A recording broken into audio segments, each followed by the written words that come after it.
ಸ್ನೇಹಿತರೆ, ಸಹೋದರ ಸಹೋದರಿಯರೇ, ಸೇಲಾ ಟೈಮ್ಸ್ ಪರವಾಗಿ ತಮಗೆಲ್ಲರಿಗೂ ಸ್ವಾಗತ.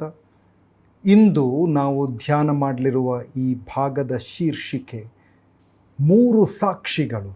ಮೊದಲನೆಯ ಸಾಕ್ಷಿ, ಆತ ರೋಮ್ ಅಧಿಕಾರಿ, ರೋಮ್ ಸರ್ಕಾರದ ಅಧಿಕಾರಿ, ಮಿಲಿಟರಿ ಅಫಿಷಿಯಲ್, ಅಥವಾ ಆತನು ಶತಾಧಿಪತಿ ಅಂದರೆ ಸೈನಿಕರಲ್ಲಿ ಒಬ್ಬ ಅಧಿಕಾರಿ. ಮಾರ್ಕನ ಸುವಾರ್ತೆ 15ನೇ ಅಧ್ಯಾಯ 39ನೇ ವಚನವನ್ನು ಓದೋಣ. 15:39 ಮಾರ್ಕನ ಸುವಾರ್ತೆ.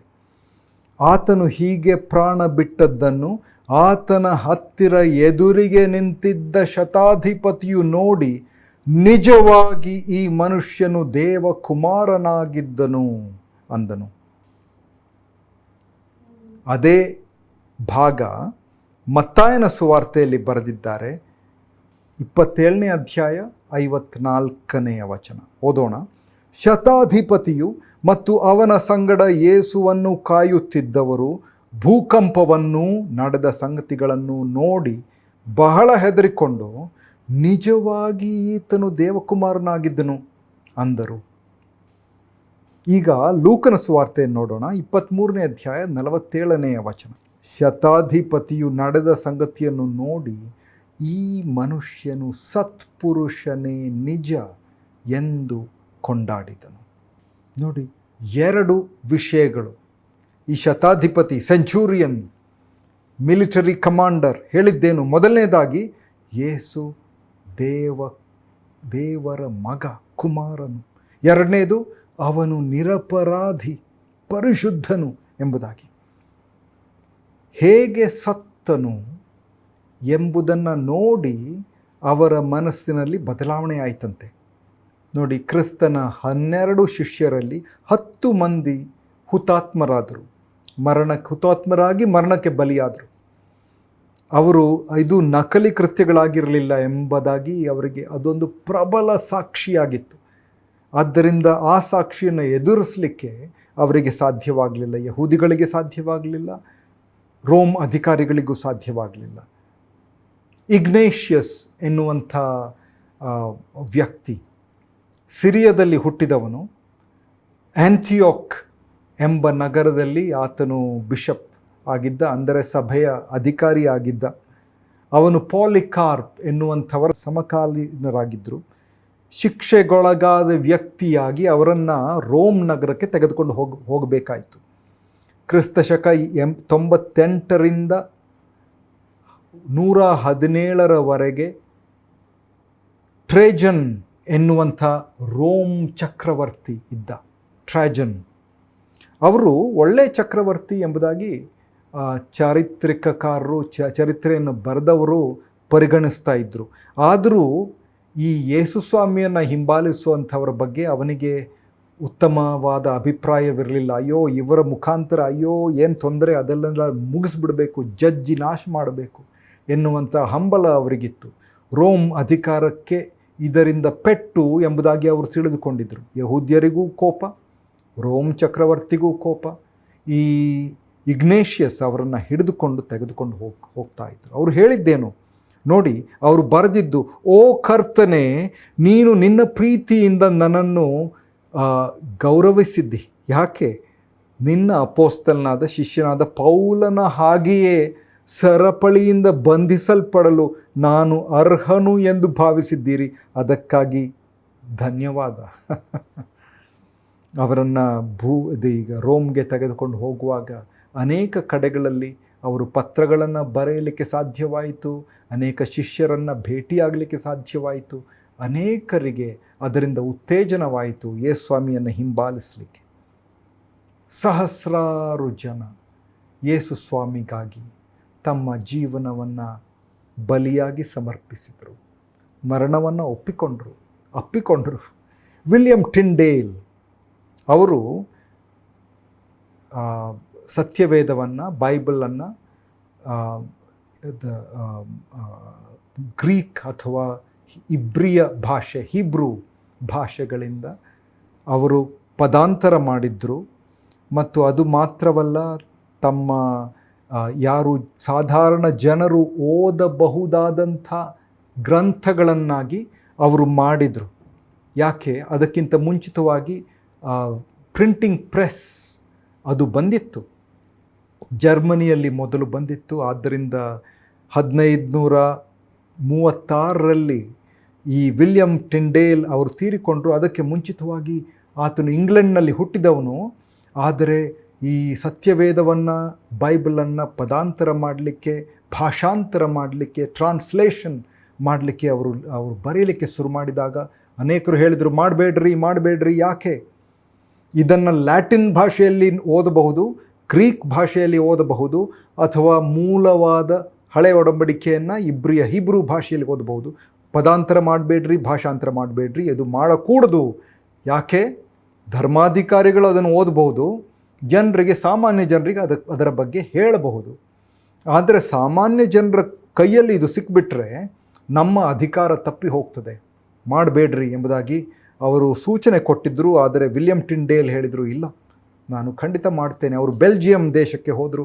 ಅಲ್ಲಿಂದ ಬ್ರಸೆಲ್ಸ್ ನಗರದಲ್ಲಿ ಅವರನ್ನು ಹಿಡಿದುಕೊಂಡರು ಮತ್ತು ಅಕ್ಟೋಬರ್ 6ನೇ ತಾರೀಕು 1536ರಲ್ಲಿ ಅವರ ಕತ್ತನ್ನು ಹಿಚುಕಿ ಕೊಲ್ಲಲಾಯಿತು ಮತ್ತು ಅವರ ಭೌತಿಕ ಶರೀರವನ್ನು ಸುಟ್ಟು ಹಾಕಲಾಯಿತು, ಕಟ್ಟಿ ಹಾಕಿ ಸುಟ್ಟು ಹಾಕಲಾಯಿತು. ಆದರೆ ಸಾಯೋದಕ್ಕಿಂತ ಮುಂಚೆ ಅವರು ಹೇಳಿದ್ದು, ಸ್ವಾಮಿ ದೇವರೇ, ಈ ಇಂಗ್ಲೆಂಡಿನ ರಾಜನ ಕಣ್ಣುಗಳನ್ನು ತೆರೆಯಿರಿ ಸ್ವಾಮಿ ಎಂಬುದಾಗಿ ಅವರು ಪ್ರಾರ್ಥನೆ ಮಾಡಿದರು. ಕೇವಲ 3 ವರ್ಷಗಳ ನಂತರ ಹೆನ್ರಿ ದ 8ನೇ ಹೆನ್ರಿ ರಾಜ, ಅವನು ಆದೇಶವನ್ನು ಕೊಟ್ಟ. ಪ್ರತಿ ಸಭೆಯಲ್ಲೂ, ಇಂಗ್ಲೆಂಡ್ನಲ್ಲಿ ಪ್ರತಿ ಸಭೆಯಲ್ಲೂ ಕನಿಷ್ಠ 1 ಪ್ರತಿ ಇಂಗ್ಲಿಷ್ ಬೈಬಲ್ ಇರಬೇಕು ಎಂಬುದಾಗಿ. ಎಂಥ ಬದಲಾವಣೆ! ಸಾಮಾನ್ಯ ಜನರಿಗೆ ಅದು ಸಿಕ್ಕಿತು, ಅವರಿಗೆ ಓದಲಿಕ್ಕೆ ಸಾಧ್ಯವಾಯಿತು. ಯೇಸು ಸ್ವಾಮಿಯ ಹೇಳಿಕೆಗಳು, ಬೋಧನೆಗಳನ್ನು ಓದಿ ಅನುಭವಿಸಿ ಅದನ್ನು ಹಿಂಬಾಲಿಸಲಿಕ್ಕೆ ಸಾಧ್ಯವಾಯಿತು. ನೋಡಿ, ಇದು ಕೇವಲ ಉದಾಹರಣೆ. ತಮ್ಮ ನಂಬಿಕೆಗಾಗಿ ಅನೇಕರು ನೋವು, ಕಿರುಕುಳ, ಹಿಂಸೆಯನ್ನು, ಸಾವನ್ನು ಒಪ್ಪಿಕೊಂಡರು. ಇಲ್ಲಿ ಶತಾಧಿಪತಿ ನೋಡ್ತಾ ಇದ್ದಾನೆ. ಆತನು ಅನೇಕ ಜನರನ್ನು ಕ್ರೂಜೆಗೆ ಜಡಿದಂಥ, ಶಿಲುಬೆಗೆ ಏರಿಸಿದಂಥ ವ್ಯಕ್ತಿ. ಆದರೆ ಇಲ್ಲಿ ಯೇಸು ಸ್ವಾಮಿ ಏನು ಹೇಳ್ತಾ ಇದ್ದಾನೆ, ಅಲ್ಲಿ ಹೇಳುವಂಥ ಹೇಳಿಕೆಗಳು ಎಷ್ಟು ವ್ಯತ್ಯಾಸ. ಬಾಕಿ ಎಲ್ಲರೂ ಕೋಪದಿಂದ ಕೂಗಾಡ್ತಾ ಇದ್ದರು, ಕೆಟ್ಟ ವಚನಗಳಿಂದ ಭಾಷೆಯನ್ನು ಉಪಯೋಗಿಸ್ತಾ ಇದ್ದರು, ಉಗುಳ್ತಾ ಇದ್ದರು, ಅಯ್ಯೋ ಎಂದು ಗೋಳಾಡ್ತಾ ಇದ್ದರು, ನಿರಾಶೆಯಿಂದ ಇದ್ದರು. ಇಲ್ಲಿ ಯೇಸು ಸ್ವಾಮಿ ಇವರನ್ನೆಲ್ಲ ಕ್ಷಮಿಸಿ ಬಿಡು, ಇವರಿಗೆ ಗೊತ್ತಿಲ್ಲ ಏನು ಮಾಡ್ತಾ ಇದ್ದಾರೆ ಎಂಬುದಾಗಿ, ಗೊತ್ತಿಲ್ಲ ಎಂಬುದಾಗಿ ಕರ್ತನ ಹತ್ತಿರ ಪ್ರಾರ್ಥನೆ ಮಾಡಿದಾತನು. ಅದು ಮಾತ್ರವಲ್ಲ, ಮತ್ತಾಯ 27ನೇ ಅಧ್ಯಾಯದಲ್ಲಿ ನೈಸರ್ಗಿಕ ಘಟನೆಗಳು ನಡೆದವು. ಕಾವಲುಗಾರರ ಮನಸ್ಸನ್ನು ಒಲಿಸಿದ ಘಟನೆಗಳು. ಭೂಕಂಪ ನಡೆಯಿತು. ಮಧ್ಯಾಹ್ನದ ಆಕಾಶದಲ್ಲಿ ಕತ್ತಲೆ, ಸೂರ್ಯನು ಕತ್ತಲೆಯಾದಾಗ, ಮತ್ತು ದೇವಾಲಯದಿಂದ ಅಲ್ಲಿ ಏನಿತ್ತು, ದೊಡ್ಡ ಪರದೆ, 4 ಇಂಚು ದಪ್ಪ ಇರುವಂಥ ಪರದೆ, 60 ಅಡಿ ಎತ್ತರವಿರುವಂಥ ಅಲ್ಲಿ ಇದ್ದಂಥ ಆ ಪರೆ, ಅದು ಮೇಲಿಂದ ಕೆಳಗಿನವರೆಗೆ ಪರದೆಯ ವಿಭಜನೆ. ಇದು ದೇವರ ಹತ್ತಿರ ನಮ್ಮಿಂದ ಬೇರೆಯಾಗಿ ಇರಬೇಕಾದದ್ದಿಲ್ಲ. ನಮಗೆ ಒಳಗೆ ಹೋಗುವಂಥ, ಆತನೊಟ್ಟಿಗೆ ಮಾತನಾಡುವಂಥ, ಸಂಬಂಧವನ್ನು ಬೆಳೆಸಿಕೊಳ್ಳುವಂಥ ಆ ಭವ್ಯವಾದ ಅವಕಾಶ ಇದೆ ಎಂದು ಹೇಳುವಂಥ ಆ ಸಮಯ. ಅದನ್ನೆಲ್ಲ ನೋಡಿದಾಗ, ಕೇಳಿದಾಗ ಅವರು ಭಯಭೀತರಾದರು. ಇಲ್ಲ, ಈತನು ನಿಜವಾಗಿ ದೇವರ ಮಗ ಎನ್ನುವಂಥ ಸಾಕ್ಷಿಯನ್ನು ಅವರು ಕೊಟ್ಟರು. 1 ಪೇತ್ರ 1ನೇ ಅಧ್ಯಾಯ 20ನೇ ವಚನ ಓದೋಣ. ಆತನು ಜಗದುತ್ಪತ್ತಿಗೆ ಮೊದಲೇ ಗೊತ್ತು ಮಾಡಲ್ಪಟ್ಟು ಅಂತ್ಯಕಾಲದಲ್ಲಿ ನಿಮಗಾಗಿ ಪ್ರತ್ಯಕ್ಷನಾದನು. ಅಯ್ಯೋ, ಇದು ಹೇಗೆ? ಜಗತ್ತನ್ನು ಉಂಟು ಮಾಡೋದಕ್ಕಿಂತ ಮುಂಚೆ ಯೇಸು ಸ್ವಾಮಿಯ ಬಗ್ಗೆ. ಅದು ಹೇಗೆ ಅದನ್ನು ಅರ್ಥ ಮಾಡಿಕೊಳ್ಳುವಂಥ ಶಕ್ತಿ ನಮಗಿಲ್ಲ. ನೋಡಿ, ಇದು ಶಾಶ್ವತ ಪೂರ್ವಜ್ಞಾನ, ದೇವರಿಗಿರುವಂಥ ಪೂರ್ವಜ್ಞಾನ. C.S. ಲೂಯಿಸ್ ಅವರು ಟ್ರೈಲೆಮಾ ಆಫ್ ಕ್ರೈಸ್ಟ್ ಅಥವಾ 3 ವಿಷಯಗಳ ಬಗ್ಗೆ ಅವರು ಬರೀತಾರೆ.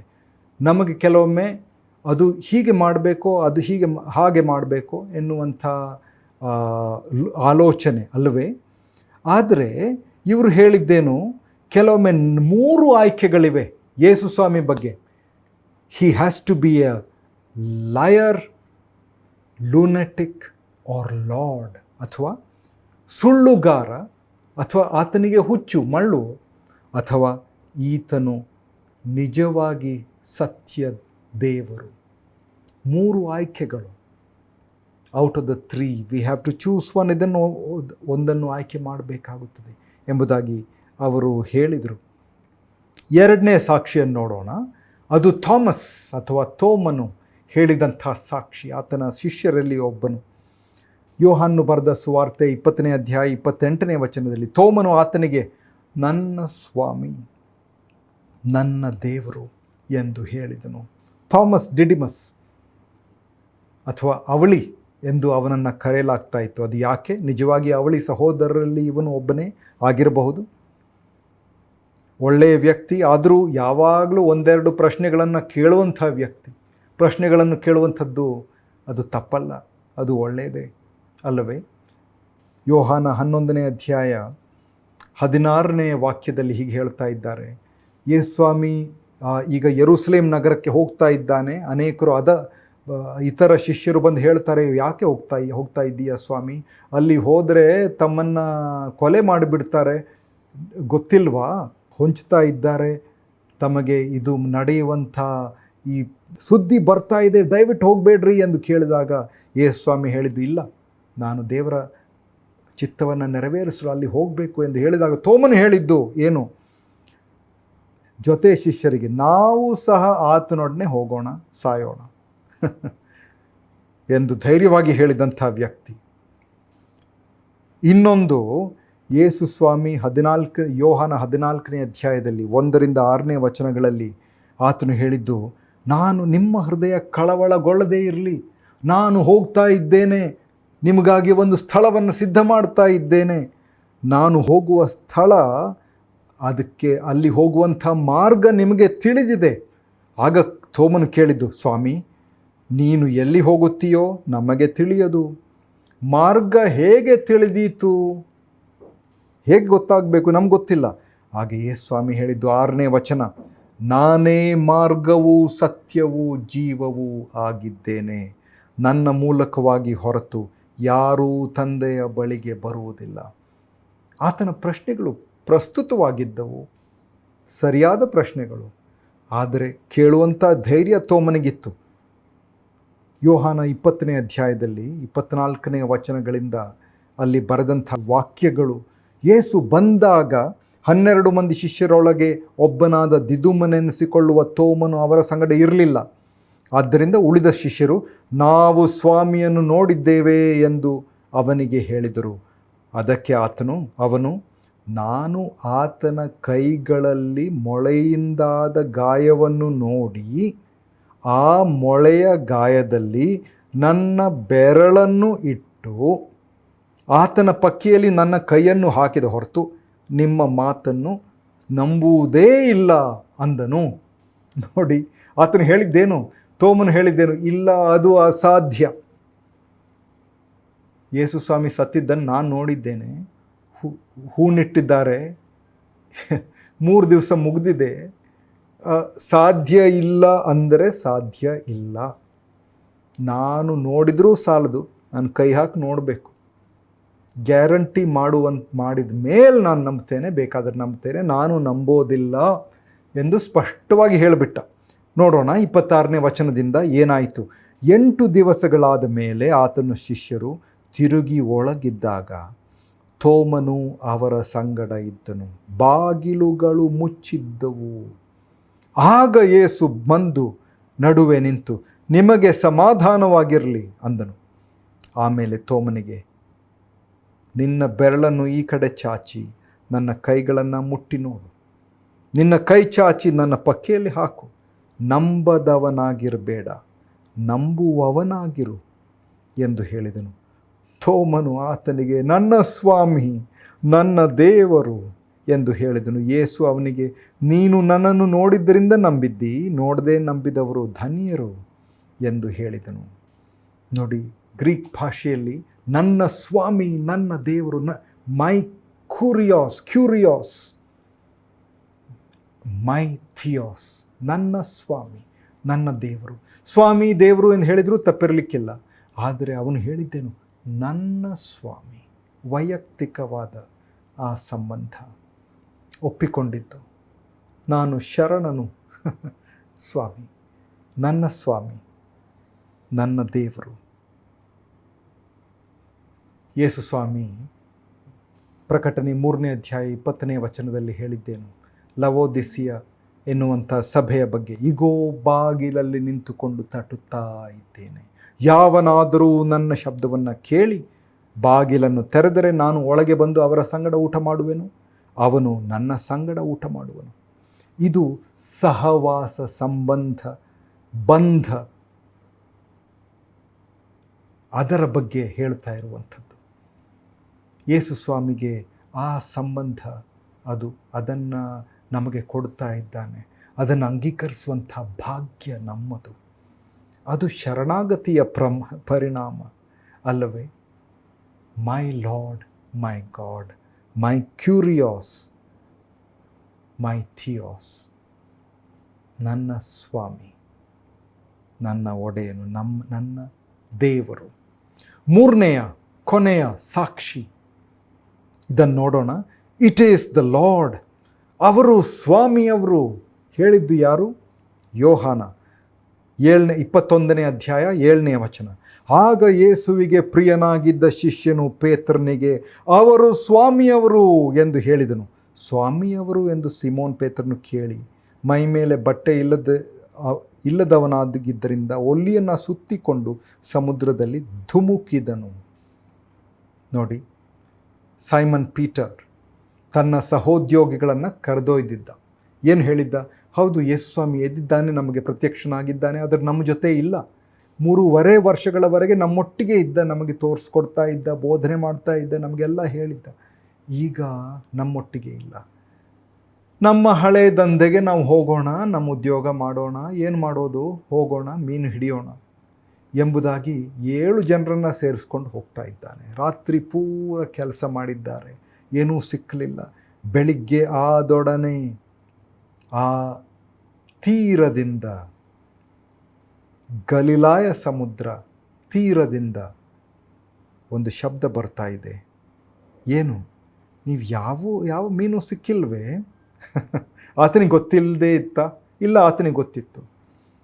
Have you messed it up? ನಿಮ್ಮ ಜೀವಮಾನದಲ್ಲಿ ಬಹಳ ದುಃಖಗಳಿವೆಯೇ ಅಥವಾ ಅಸಮಾಧಾನವಿದೆಯೇ? ಕಷ್ಟಪಡ್ತಾ ಇದ್ದೀರಿ, ಆದರೆ ಪರಿಣಾಮ ಏನೂ ಇಲ್ಲವೇ? ಅದಕ್ಕೆ ಉತ್ತರ ನಿಮ್ಮಲ್ಲಿ ಇಲ್ಲವೇ? ಇಲ್ಲ ಸ್ವಾಮಿ, ಇಲ್ಲ. ಪರಿಸ್ಥಿತಿ ಇದೆ. ಆಗ ಯೇಸು ಸ್ವಾಮಿ ಹೇಳ್ತಾನೆ, ಬಲಭಾಗದಲ್ಲಿ ಬೀಸು, ಬಲೆಯನ್ನು ಬೀಸು. ಓಕೆ, ಮಾಡೋಣ. ಹಾಕಿದ ಕೂಡಲೇ ಎಷ್ಟು ಮೀನುಗಳು. ಆಗ ಅವ್ರಿಗೆ ಗೊತ್ತಾಯಿತು, ಈತನು ಸಾಧಾರಣ ವ್ಯಕ್ತಿಯಲ್ಲ, ಇದು ಸ್ವಾಮಿಯವರು. ನೋಡಿ, ಲೂಕ 5ನೇ ಅಧ್ಯಾಯ 8ನೇ ವಚನ. ಲೂಕ 5ನೇ ಅಧ್ಯಾಯದಲ್ಲಿ ಇದೇ ರೀತಿಯ ಒಂದು ಸಂಗತಿ ಅಲ್ಲಿ ನಡೆಯಿತು ಅಲ್ಲವೇ? ಯೇಸು ಸ್ವಾಮಿ ಹೇಳಿದ್ದು ಪೇತ್ರನಿಗೆ, ಹಾಕಪ್ಪ, ಬಲೆ ಹಾಕು, ಈ ಕಡೆಗೆ ಹಾಕು. ಅಯ್ಯೋ ಸ್ವಾಮಿ, ಎಷ್ಟು ಸಲ ರಾತ್ರಿ ಪೂರ ಕೆಲಸ ಮಾಡಿದ್ದೆ, ಏನೂ ಸಿಕ್ಕಿಲ್ಲ, ಅದು ತಾವು ಹೇಳ್ತಾ ಇದ್ದೀರಿ, ಮಾಡೋಣ ಎಂಬುದಾಗಿ ಹಾಕಿದ ಕೂಡಲೇ ಎಷ್ಟು ಮೀನು ಸಿಕ್ಕಿತು. ಅವನಿಗೆ ಆಶ್ಚರ್ಯ. ಅವನು ಹೇಳಿದ್ದೇನು? ಅವನ ಪ್ರತಿಕ್ರಿಯೆ ಏನು? ಕರ್ತನೇ, ನಾನು ಪಾಪಾತ್ಮನು, ನನ್ನನ್ನು ಬಿಟ್ಟು ಹೋಗು ಸ್ವಾಮಿ ಎಂಬುದಾಗಿ. 5ನೇ ಅಧ್ಯಾಯ 8ನೇ ವಚನ, ಲೂಕನ ಸುವಾರ್ತೆ. ಇದೆಲ್ಲ ಅವ್ರಿಗೆ ಗೊತ್ತಿತ್ತು. ಮಬ್ಬು ಮಸಕು ಅವ್ರಿಗೆ ಗೊತ್ತಾಯಿತು, ಇವರು ಸ್ವಾಮಿಯವರು ಬಂದಿದ್ದಾರೆ. ನೋಡಿ, ಯೋಹಾನಿಗೆ ಗೊತ್ತಿತ್ತು. ಯಾಕೆ?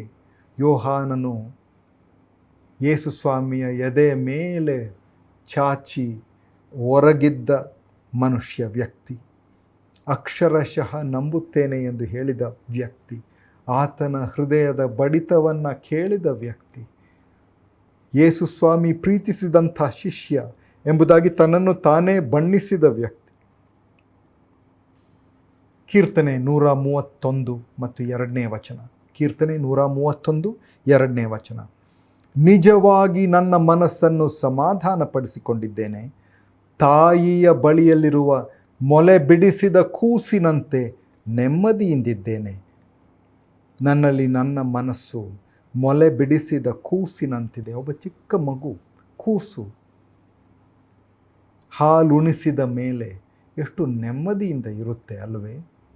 ಅದೇ ಪ್ರಕಾರ ನಾನು ನಿನ್ನೊಟ್ಟಿಗೆ ಸ್ವಾಮಿ, ನಾನು ಹಾಲುಣಿಸಿದ ಮಗು ಸಂತೃಪ್ತವಾಗಿರುವಂತೆ ನಿನ್ನೊಟ್ಟಿಗೆ ನಿನ್ನ ಎದೆ ಮೇಲೆ ನಾನು ಕೈಯನ್ನು, ನನ್ನ ತಲೆಯನ್ನು ಬಾಗಿಸಿ ನಿನ್ನ ಮೇಲೆ ಭಾರ ಹಾಕಿ ಇರುತ್ತೇನೆ ಎನ್ನುವಂಥ ಆ ವಾಕ್ಯ. ಪ್ರಿಯ ಸಹೋದರಿಯರೇ, ಸಹೋದರರೇ, ಯೇಸುವನ್ನು ಮಂಜಿನಲ್ಲಿ, ಜೀವನದ ಮಂಜಿನಲ್ಲಿ ಗುರುತಿಸ್ತೀರಾ? ಮಸುಕಾಗಿದ್ದ ಸಂದರ್ಭದಲ್ಲೂ ಆತನಿಗೆ ಗೊತ್ತುಂಟು ಹೇಗೆ ನಡೆಸಬೇಕು ಎಂಬುದಾಗಿ.